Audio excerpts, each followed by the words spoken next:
Hola, bienvenidos. Hello, welcome. I'm not the host of this party, but anyway, welcome everybody. Thanks for coming along. Thanks for coming to this culture forum. Hate, damn it, hell, hate. And we don't know what we are going to do. It's going to be a conversation, and we have just come across its name, and we will use that as an excuse. I'm sure that we have been very well informed, and we've just haven't checked it with due notice. So we will hold this conversation in English. He will have a very, very good English, and we will open a Q&A, because I'm sure that you will have things to say. Just told them that we don't know what we're gonna say. This is gonna be a conversation about, we don't exactly know why. In theory, the topic is cruel tales. I don't know if you are familiarized with what just happened with Roald Dahl and the rewriting of his work. Are you? It's a funny thing because it's not just that they change one word here and there, but things that affect directly content, for instance. So if Matilda was reading, I don't know, Joseph Conrad, now she reads Jane Austen. And if she read Rudyard Kipling, now she reads, I don't know who he is, John Steinbeck, I think. Yeah. I don't know, like they are trying to save children from, I don't exactly know what. But the thing probably with Dahl, and maybe this is a good start and then we will fly I don't know where, is that he understood children and he knew that there's cruelness in them and darkness in them and they don't want to be patronized or whatever. So I don't know if you have a take on this. Well, no writer wants to be rewritten. And Dahl would hate it, of course. I mean, he wasn't a very lovable character in real life. This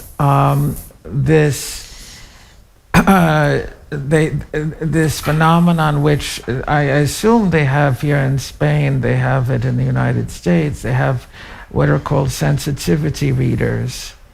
It's a new profession.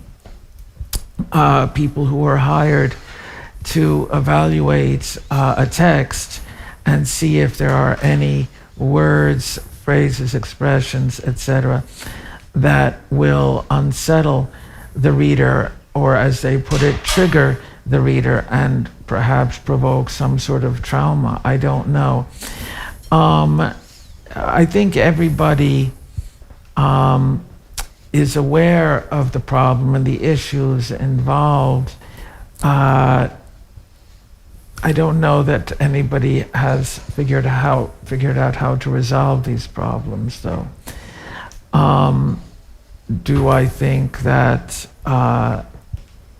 the text should stay as it was written? Yes, and yet very often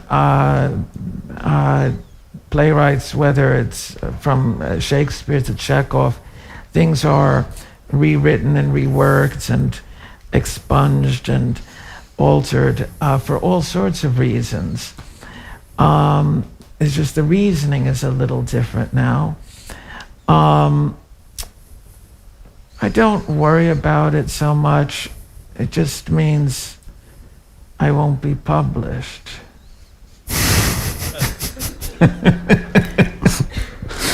Yeah. I don't know what these sensitive readers would think of your work, for instance. Because sometimes when I watch your films, for instance, I wonder from where do you write them, in the sense that you give yourself a lot of freedom. It's like you don't consider the possible effects of that. Maybe afterwards, maybe when you try to finance that, then you wake up in one sec. But while you are writing, it seems that you allow yourself do things the way you feel them and you believe them. Well, I think every writer has to write in an uncensored way. You can always rewrite and revise, but you have to allow yourself to discover what, in fact, you are writing and to experience to find that experience that communicates meaning to others in ways that will feel fresh. When I made movies like Welcome to the Dollhouse and Happiness and Storytelling, movies that essentially established my quasi-career,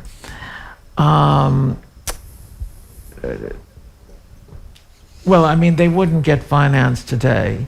Nobody would make them today. Nobody would put money into that now. So the challenge is how to figure out, how to, in this world that I live in today, how to navigate it. Obviously, I haven't been so successful because it's been a while since I've gotten financing. But I suppose if I do get financing and the movie makes a lot of money, well, that's never happened. But if it breaks even, that will help me get another movie made. But I've lost so much money for so many people, so that's a problem that goes beyond issues of language correctness and sensitivity and so forth.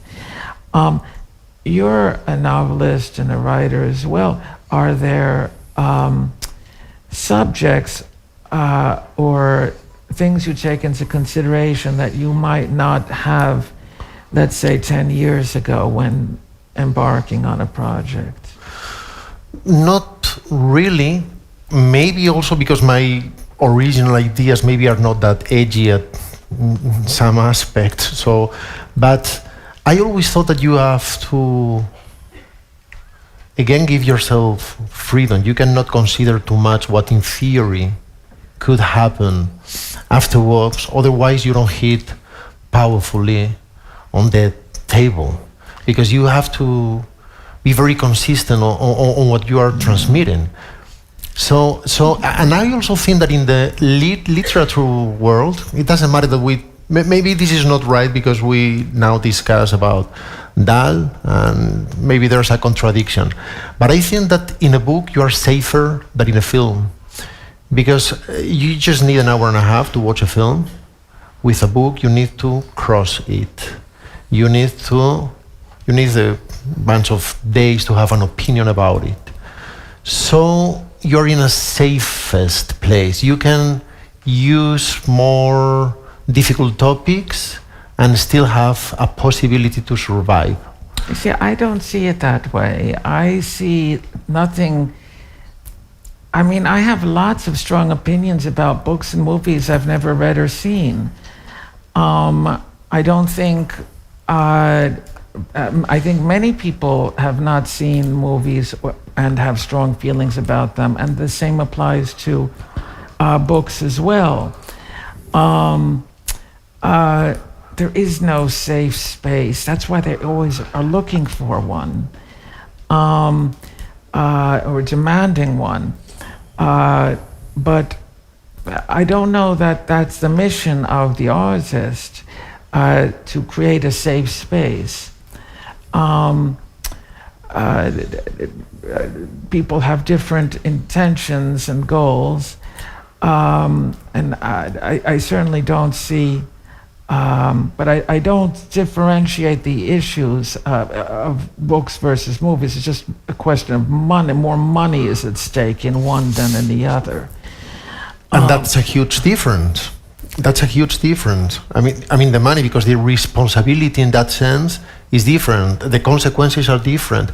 I don't mean you have a safe place. You cannot have safe places. Probably you don't. Yeah. You shouldn't have a safe place. I don't mean that.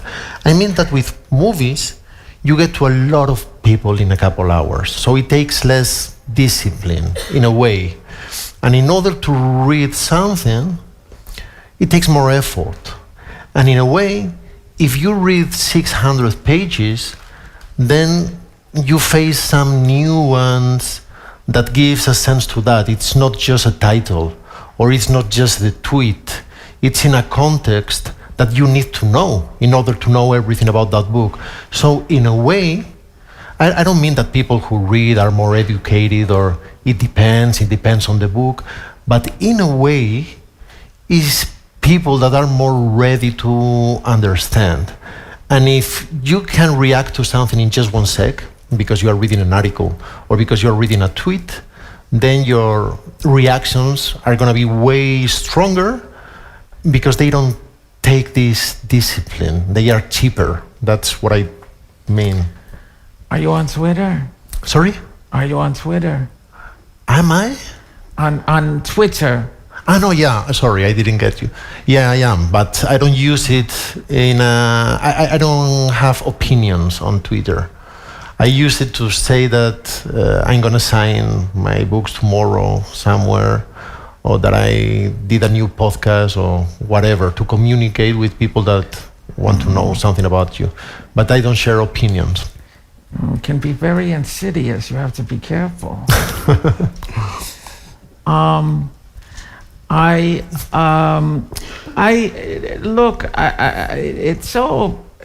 It is a kind of fashion. Every age that we live in is a kind of fashion. What's fashionable now may not be so fashionable in a few years. I like to think that we'll ride out this fashion. I forgot there are people here on this side. It's like I look here, but then there are. I always think, well, the world will change, and then it'll be more welcoming to my work. It's just, I don't know if I'll make it to 85, so I don't know how much time there is for the world to change so that I can get movies financed. I tried. I was going to do something with Penelope Cruz here 5 years ago. You would have thought, it would have been a slam dunk, but I must be so toxic that to have Penelope and Edgar Ramirez, and this was a movie, nothing disturbing, really. There's nothing. In fact, it's my most Hollywood movie. It's got a plot. I've never had a plot. It's just a very entertaining, fun movie, and yet, I think the idea of going into business with me is just not worth it for a lot of these companies. There's a calculus that they do, and they think, well, let's say Todd's movie is super successful. That means it makes this much, okay? Now, if it's not successful, i.e. it doesn't break even, it could elicit a big Twitter storm and attack on Netflix. How could you have financed this movie? And it's just not worth it to them. They don't really care about movies. It's a business. It's a studio business. So for someone like myself, and I like to play. That's and not everyone wants to play with me. And so I have to play with myself. That's I think many people will be ready to play with you, but not so many people want to face the controversy that it would mean. Probably has to do with that, because I remember, I'm sure it was easier, but I'm pretty sure it was not easy at all when you made Happiness. I remember the reactions from my friends, and Many people even thought that maybe you were some crazy guy ready to be a sniper. Look, I know everyone thinks I'm a pedophile. I know, I have to live with that. Okay. I didn't feel that at all. I didn't feel that at all. Not that specific thing, but I saw so much poetry to it, and some sense of fun, that actually I thought that there should be a good guy behind. But it was a while ago, and it was not easy. So you always need to... Well, I mean, you say it was a difficult time. That was a good time. I was coming off of a successful movie, meaning it made a little bit. And so things were so much easier.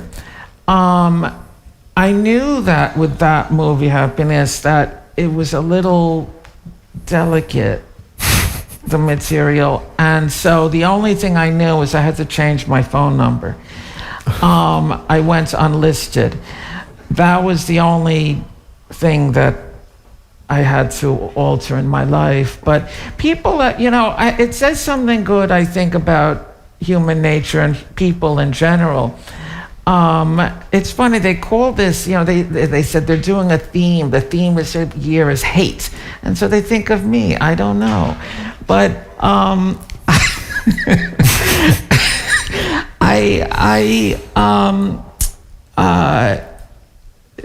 so many people that they say they're so full of hate, but I don't know. Some of the loveliest people are so hateful. I don't know. I already lost my thread. I was going to say something, I forgot.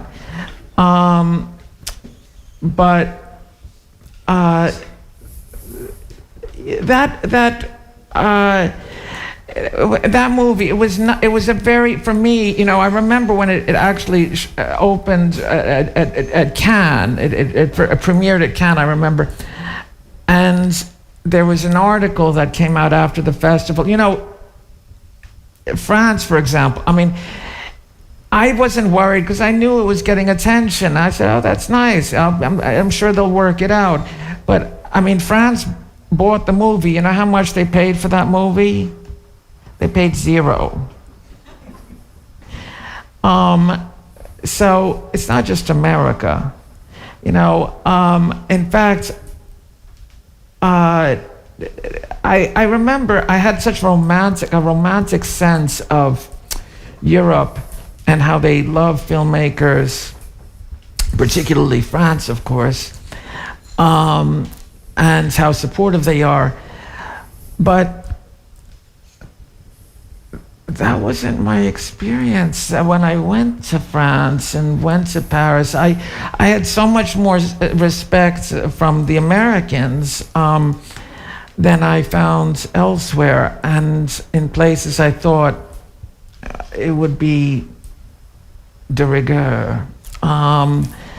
But gee, I really am rambling. I got to get back to hate. I'm loving this. I love talking about hate, but we haven't really gotten into it. Tell me about some of your hateful experiences. Your hateful thoughts. I'm not much of a hater myself because I don't have the energy. And I don't have the discipline. Sometimes when someone does something to you and you have a very strong reactive reaction, you want to sustain it for long, and you do plans. And in your plans, you're going to hate that person for a long time. But 2 days afterwards, I don't have the energy. It's not that I'm a good Christian who forgives. I'm not a especially good guy. But I don't have the energy. To me, hate is a very childish emotion because I felt it, especially when I was a child. So I do this connection. When you felt humiliated for some reason by some... Let me hear a childhood story. I don't have these powerful stories. I'm putting him on the spot. I'm sorry. I'm making it difficult. But it was you opened the door. It was a good one. I want to know. You said I haven't since I'm a child. I felt hatred. So I want to. That's a good story. I want to hear. It would be great to have one. I'm very bad at that. Oh, that's like, come on, you know, that's like, who doesn't have stories they can't share about their humiliations in childhood and adolescence? You know, I have stories of shame. Maybe you didn't. I don't know. Do you want a story of shame? No, you said hate. I'll take shame. Please take shame, because there was not so much hate. Okay. When I was a kid, I was playing with a friend of mine, just to, I don't know, to hold saliva on my mouth as much as possible. Okay? The hugest amount of saliva. Saliva, yes. Okay, thank you. Great English, by the way, congratulations. So, when I had a huge amount of that, and I couldn't even explain myself, because if I did, it would fall, I saw the little lady that I was in love with. Maybe I was 11 or something like that. And she said probably hello, and I felt surprised. I did something similar to the O sound, and all this saliva came down. Yeah. No, I didn't Not even spit. No, it was like a fall. It was huge, covering my whole chest. It was probably the most disgusting thing you can imagine. I was with a friend of mine, as I told you, and my reaction was terrible. I told her it was him. Yeah, well, how could it be? That sounds like a medical problem you had. Yeah, I get it. No, that's very extreme. I don't even know. I've never seen anything like that. But that is a story of shame or embarrassment, let's say. It's really embarrassment. Look, there are lots of, hate. There are all different kinds of hate. Just like love takes on many forms and meanings, so does hate.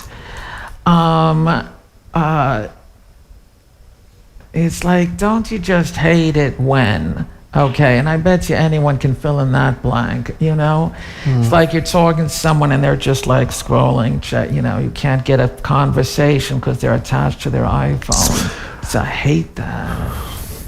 But I always hated that. And I didn't have an iPhone for 20 years. I only got my first iPhone last summer, and I love it. I love it because I personalized it. Now it's very attached to me.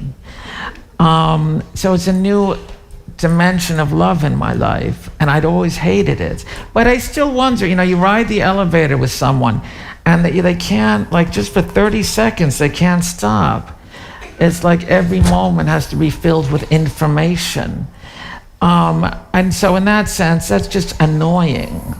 It's not, that's that kind of hate. We're supposed to talk about hate. I mean, that's what they came for. They love to hear about hate.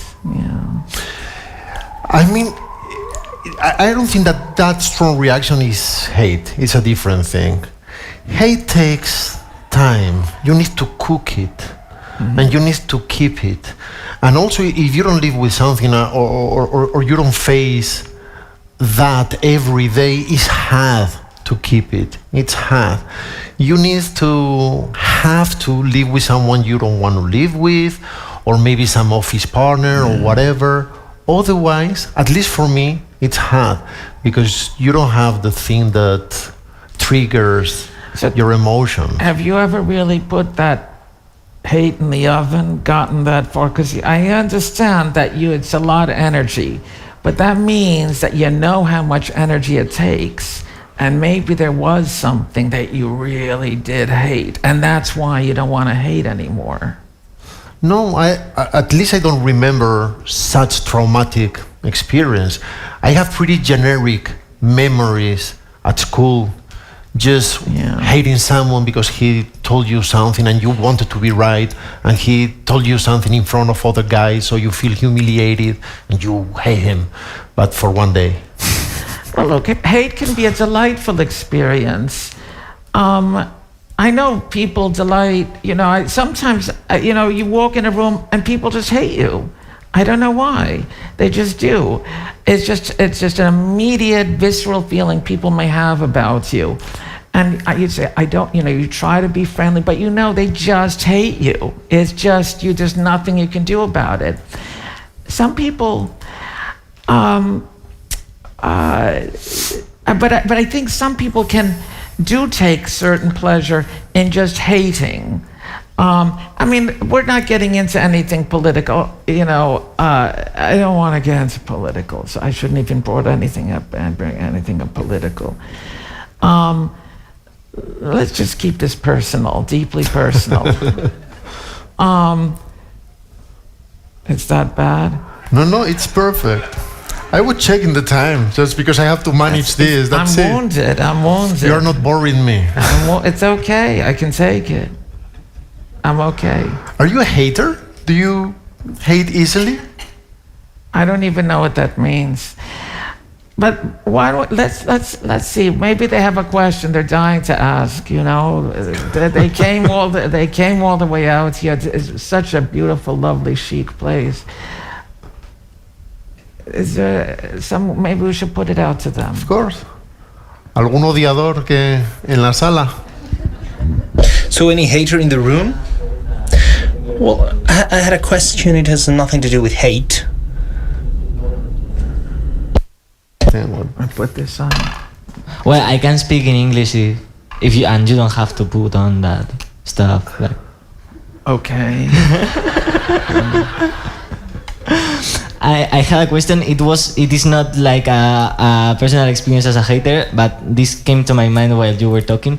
And between the people from my generation, it belongs to the popular knowledge that when you are one of the most embarrassing for yourself moment related to sex is when you are masturbating and you're using the smartphone and you're watching pics or any kind of video, and accidentally, or maybe because you have left it too much time, the screen puts off, and you see you reflect and you are in a horrible position, so you see some kind of monster who is committing a... Well, let's go into Spanish. Okay. Here. I can't. I didn't understand that. Okay. Entonces, ¿en qué idioma hablo? So, I think that you'll have to try again in Spanish, please. Okay, so my question is as follows. People from my generation, it's a common knowledge that for the ones that have grown with smartphones, the fact that one of the most embarrassing moments and most humiliating moments related to sex, for example, is when you're masturbating, you are using a smartphone and you're watching a video, a picture, you name it, and suddenly the screen accidentally, or because you haven't touched it for quite a long time, it turns off and you see a disgusting reflection because you are at a terribly embarrassing position, and it's like a reflection, some kind of monster committing a crime. So my question is, for the people that, I guess that you've masturbated when you didn't have smartphones, so what was the most similar moment when you were watching yourself reflected on a smartphone when you didn't masturbate with screens? I didn't get... Okay. I missed the last part of that. I missed the climax. Okay. You missed the punchline. I missed the climax of the question. Let me hear. ¿Cuál dirías que es el clímax de la parte? So, what would be the climax of the question? Yeah. The question is, what was the most similar moment compared to this? For example, when you are trying to jerk off and you were not masturbating with a screen, when was the most humiliating moment in your situation? And me personally? Well, you wanted this to be personal. Yeah.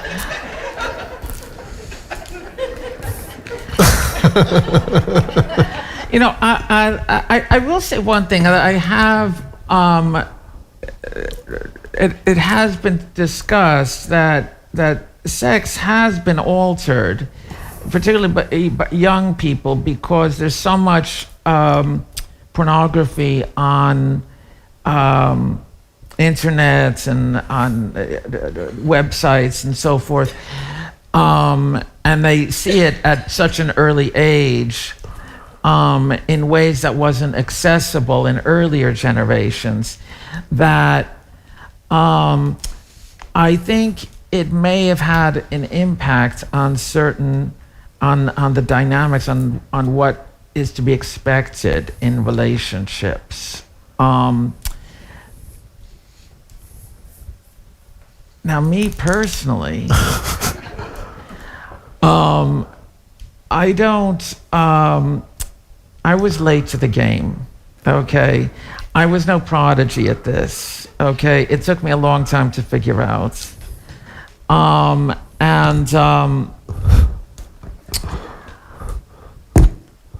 know, I wrote a memoir. It's all in there. But but since I can't publish it because I have my parents, they're still around. My dad's 97. Too many people involved, it's right? going to be a posthumous publication, okay? Then I'll better be be able to talk about that. So this thing is difficult to understand, the volume thing. This machine here. So I'm not exactly even really sure what the question is. It's too loud or too... It was too quiet with everything else going on, so I couldn't quite understand it. Well, maybe now it's louder. Do you know what exactly the question was?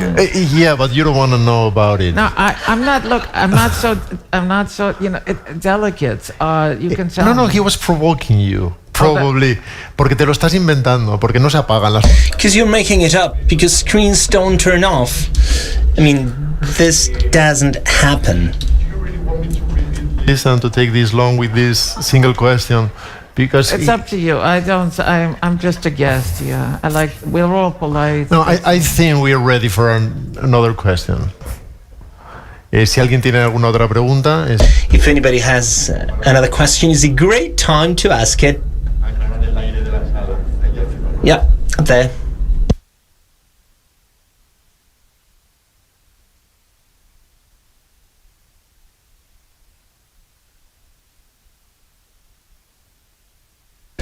So, how would you define hate beyond being afraid of what you don't know, or rejection towards something that we don't know and that we don't understand? You know, it's an interesting question. You know, in the English, and I suppose in Spanish also, I mean, for example, they use the word homophobia, you know, is it fear of homosexuality or fear of homosexuals or both? To describe people who behave in or say things that are very anti-gay or anti-LGBTQT. It always struck me as a little bit odd that people keep saying you're so homophobic, but the implication being that deep down inside you really are gay, but you're too afraid to admit it, and that's why you make fun of gays. But I just think people generally, notwithstanding the enlightenments that's taken place in Spain and Europe and many parts of the world, many people just hate gays. And it's just that there are certain cultures and systems that continue to hate them. You know, certainly I know in the United States, you know, it's like if you live in New York, you live in Greenwich Village, it's sort of like, you know, people want to say they're gay, but they want to, like, that makes you cooler. But if you go like just an hour outside of the city, things get more, quote, normalized, and, you know, being gay is something to be ashamed of, or to hide. Is you know, yes, fear and hatred, there is of course a connection, I think, between them, but I don't know. Pues me toca. So my turn. I don't know how to define it, but I think that it has to be sustained in time. Because this is what I was trying to say before. One thing is that visceral reaction. I mean, you want to kill that person in that just specific second. That's maybe a political reaction or some kind of unfairness that makes you feel that proverbial disgust.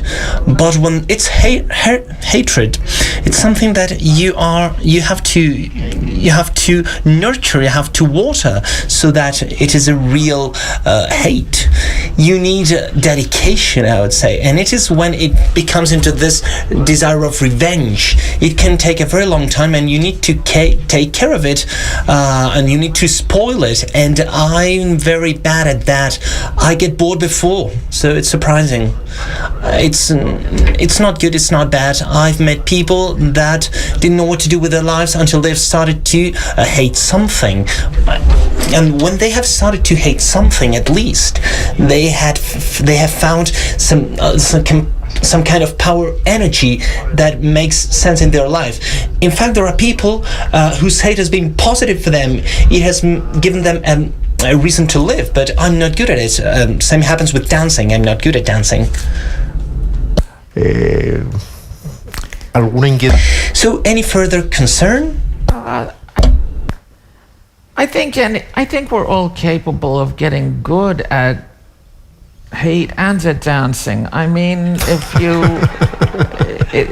that's the thing, is that we see all around the world people that are as full of good and bad within each of us. We see how given certain systems, and it can really transform people into something truly evil, where people behave in very hateful ways because there's a kind of indoctrination, a kind of conditioning, and that we're all susceptible, even though we like to imagine that we're not.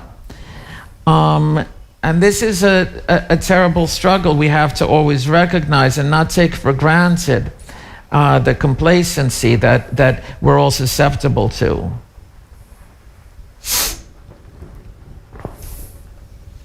Más manos.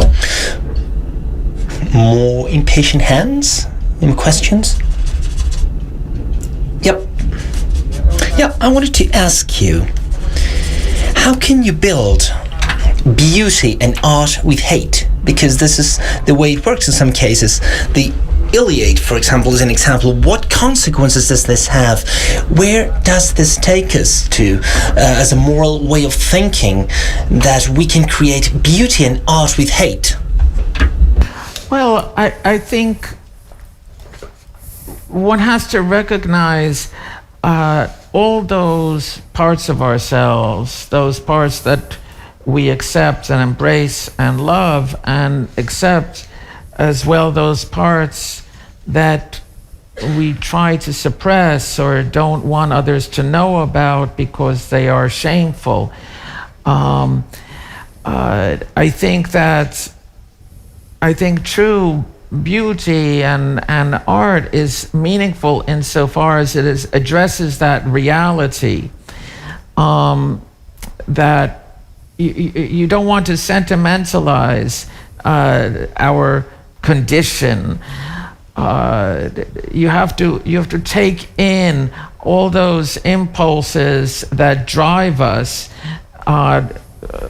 Sometimes, we can talk the talk of how sensitive and thoughtful and considerate we are of others, and I can see that group of people, like, let's say online, very politely at the movie theater, and then one person has to try to cut in line, and then the savagery can come out.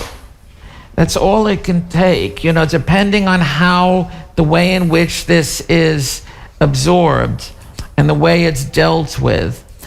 No, but we're friends. But everyone else in line is it's not fair to them. I'm describing something very trivial, but we all had childhoods, and we know how nasty children can be, and we also know how beautiful they can be. But that doesn't vanish with the onset of adulthood. It remains a part of us. I've always said the persecutor and the persecuted reside within each of us.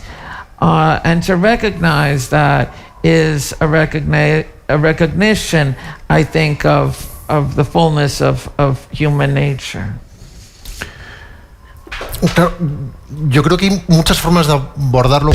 I think that there are many ways to tackle what you've just said, because the main topic of a piece of art can be hate, and it's not written from hate, but it can be written from hate. Yeah, there are no good or bad things in that sense. As I was saying before, hate is very powerful, and if someone writes from this powerful energy, and he or she is a good writer to make this, to make art or poetry out of this, it will nurture this piece of art for good or for evil.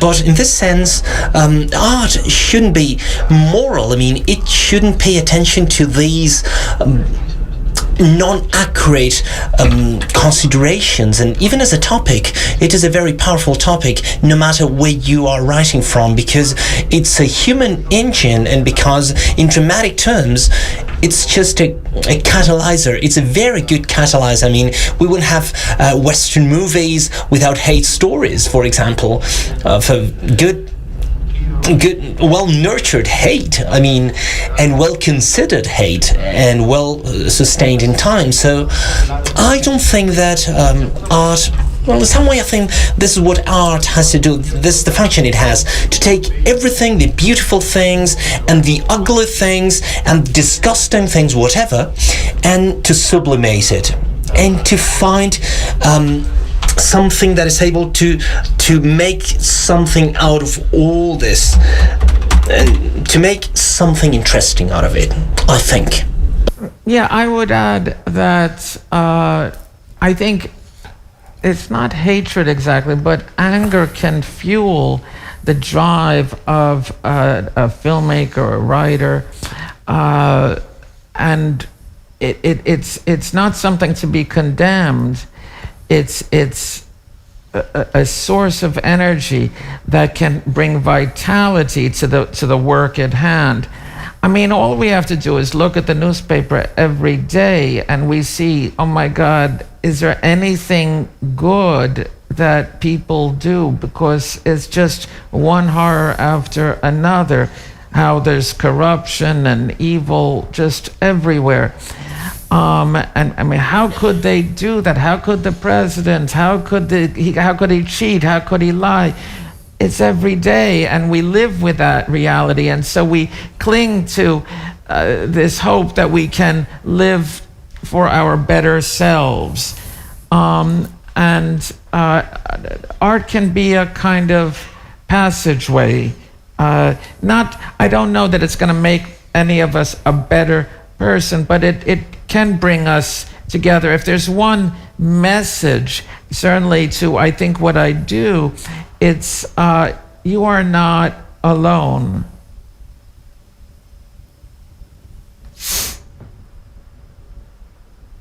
Seguro que caben un par de preguntas. I'm sure that we have time for a couple more questions.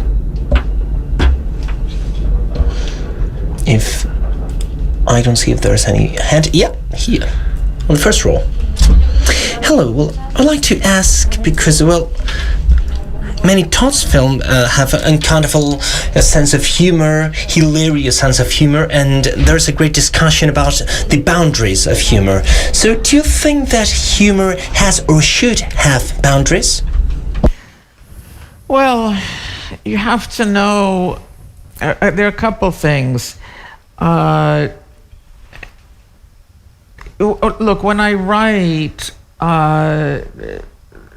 there is stuff that's on the page that's very charged for me, and it's charged because it's fraught with kind of horror and emotional turmoil, and it's terribly funny, and that scares me. And in film, it's a kind of fixed thing, and I don't have control over how people absorb, how they take in what I do.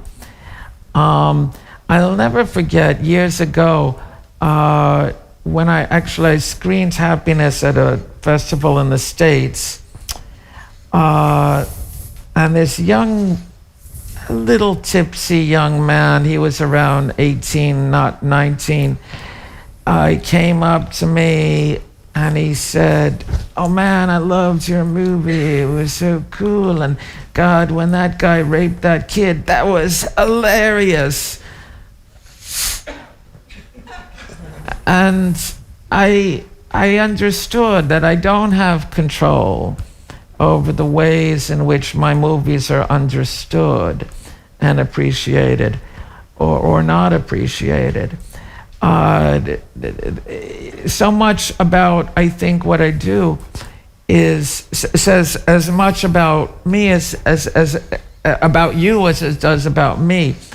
Now, in terms of boundaries with humor, I mean, if you had a comedian up here, he'd have to feel out the room, and there's a certain kind of material that will play well, okay, here, but not in another room.